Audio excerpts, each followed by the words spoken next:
Hello, I'm back with more couch conchology after a long summer break caring for the cactus collection and many other things.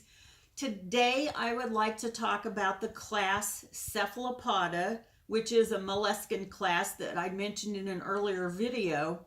This actually means head foot. So you'll see what that means when I get into this just a little bit more with the cephalopods. This mollusk group includes the cuttlefish, the squid, the octopus, the paper nautilus, the chambered nautilus, and the spirula. Now, most people know what a squid is, and a squid has a very small internal shell that's shaped like a feather and has kind of a little quill-like point to it. But I don't have any examples of those to show you, so we'll just kind of get right into the ones I do have. On the cuttlefish, here is a picture of what a cuttlefish looks like. Many of you have seen these in videos and other places on documentaries. And the shell is actually what you would call, and cuttlefish aren't really fish, by the way, but the shells are kind of a thick calcareous or calcium-like plate that is covering the entire dorsal or back of the animal, or at least its middle part of its body, and then it's covered only by skin. So it is actually kind of what you'd call an internal shell. This shell is called a sepion. It has a very distinctive structure for a certain species or a group of species. So I have some examples of cuttlefish shells. These are small ones that I picked up on a beach in Western Australia. And then I also have some others that I picked up on a beach in South Africa. This one looks like it actually had been nibbled on by a fish or something. And they're not in real good shape, but they do come up on beaches kind of a little bit battered because of being washed up.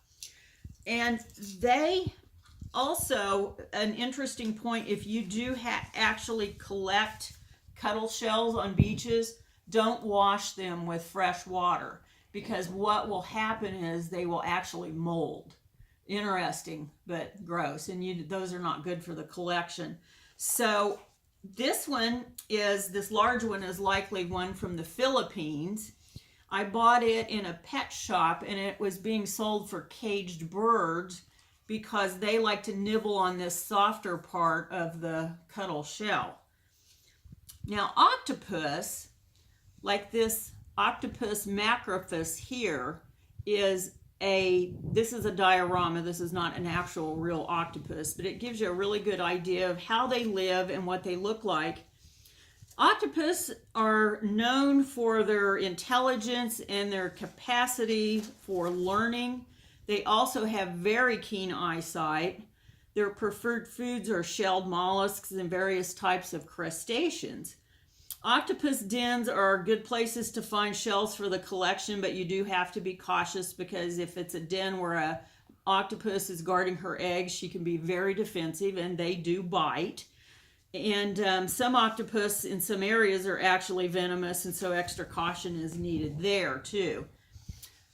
So moving on next to the paper nautilus, this is an example of a paper nautilus or an argonaut. This one in particular came from Mediterranean Spain. This is Argonauta argo.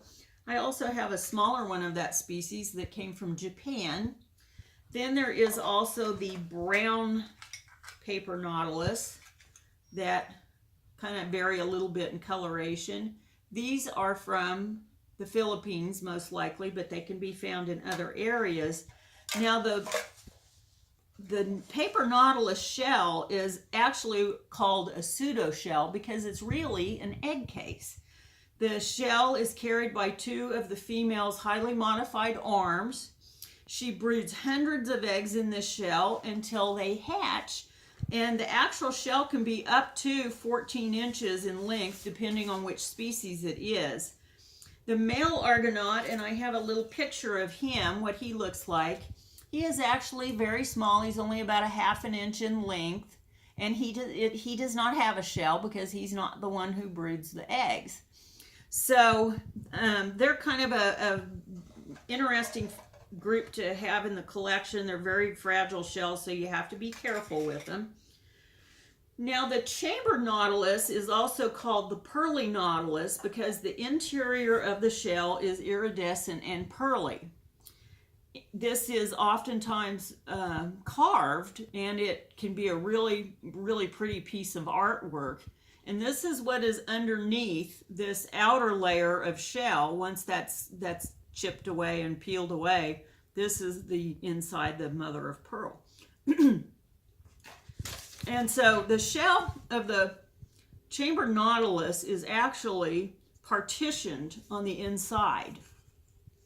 This last and largest chamber houses the animal, and then these other uninhabited chambers serve as a hydrostatic apparatus.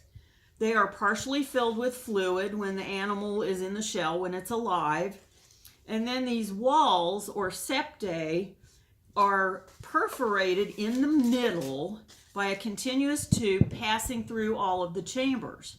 The animal can pump the fluid out of the chambers to compensate for the change in shell weight with growth and age. That's pretty nifty way to do it. These shells will float when the animal is gone. They will actually float and can be found drifting. They can drift a long time, and they can be found on beaches long distances away from their original habitats. So some examples of the chambered nautilus. This is Nautilus macrocephalus, or the belly button nautilus. This one is Nautilus scrobiculatus. This is a rather rare shell. I got this particular one from a eBay seller in Indonesia who didn't know how to pack shells. So it arrived all broken. I got my money back though, but I could not throw the shell away. I put it back together with super glue, and it is not a perfect shell by any means, but at least it's a representative of it, and I have an idea, you know, it's a slot filler. I have an idea what it looks like now anyway. So this is a small juvenile version of the Nautilus pompilius. It has a lot of the red striping on it. It's a real pretty shell when it's young. And then the older Nautilus pompilius gets more of the buff color on it as it grows, but it's still a really, really beautiful shell. So that's an older one. Then this is Nautilus rupertus, which has the red striping not going all the way up to the middle, to the umbilicus. So that may or may not be a separate species from Nautilus pompilius. We don't know for sure. But you can put your hand inside of a nautilus shell. If you go far enough in, you can feel that wall back there, that where the rest of the chambers will start back there behind that. This is a plastic model of a chambered nautilus, so you can get an idea what they look like in life. The tentacles are here. There's an eye here, and then there's an eye over here, and it swims by jet propulsion like many of the other cephalopods do, and it just kind of bounces like this. They're not real fast, but they kind of bob along. If you've ever seen one in a public aquarium, that's what they do. They just kind of bob along in the dark. I have also an example of the beak structure of the nautilus. This is what it looks like. It looks so much like a bird's beak, like a parrot's beak, and this is what they use to capture their prey and also hold it. The beak is quite sharp, and they can bite, or if they could get your finger in there, they would. But this is also real similar to what the octopus has, this same beak structure that can inflict a really painful bite. Here's what a baby, 1 day old Nautilus pompilius looks like compared to the human fingers there. They have to be really cute and adorable. So I've never seen one, but that would be a real sight to see. Then moving on to another group of the cephalopods. This is the Spirula, or commonly known as the ram's horn snail, and you can see why.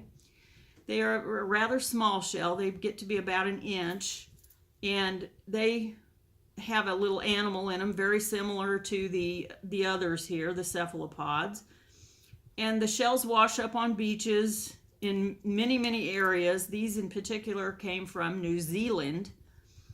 And so that gives you an idea what the spirulas look like and what those are. So that's kind of an overview of the group of cephalopods. A couple of really good reference books that you could look for is, this one is A Guide to Squid, Cuttlefish, and Octopuses of Australasia. A really nice book, has a lot of really good photographs in it. And then also the big book, Cephalopods of the World, which is a TFH publication that probably is out of print most likely, but if you can get your hands on one, it's a really nice book to have for reference on the cephalopods. So that's an overview of them. I hope you've enjoyed this video. Subscribe to the videos on the Couch Conchology. I think you'll like them and enjoy them. I hope you have been. And we will cover another interesting